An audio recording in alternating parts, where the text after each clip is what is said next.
नमस्कार, मी सचिन शिंदे। आपण पाहताय आपल्या परिसरातील सर्वात जलद आणि विश्वसनीय बातमीपत्र सांगणारं महाराष्ट्र लाईव्ह हे यूट्यूब चॅनल। अनंत चतुर्थी निमित्त उद्या 6 सप्टेंबर 11 दिवसांच्या शहरातील गणपतींचे विसर्जन होणार आहे।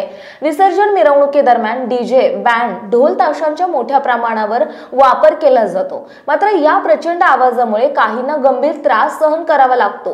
कान, हृदय यांसारख्या आजारांनी ग्रस्त व्यक्तींना कायमचे अपंगत्व येण्याची किंवा जीवाला धोका निर्माण होण्याची शक्यता वाढते। त्यामुळे यंदा मिरवणुकीदरम्यान कायदा आणि सुव्यवस्था अबाधित ठेवण्यासाठी पुणे पोलिसांनी महत्त्वाचे प्रतिबंधात्मक आदेश जारी केलेत। काय आहे पुणे पोलिसांची गणपती विसर्जनासाठीची नियमावली?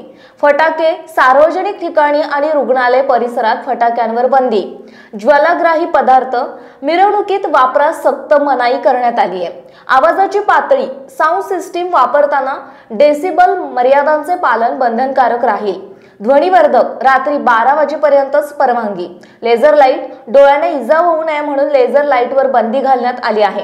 ढोल ताशा पथक, प्रत्येक गणेश मंडळास केवळ 2च पथकांना परवानगी। एकूण वादकांची मर्यादा 60, तसेच स्थिर वादन करण्यास बंदी। कायदेशीर कारवाई, आदेशाचे उल्लंघन करणाऱ्यांवर कठोर कारवाई होणार। आपल्या भागातील बातम्या पाहण्यासाठी यूट्यूबवर महाराष्ट्र लाईव्ह न्यूज चॅनलला यूट्यूबवर सबस्क्राईब करा आणि बेल आयकॉन प्रेस करा। तसेच आमच्या फेसबुक पेजला फॉलो करा।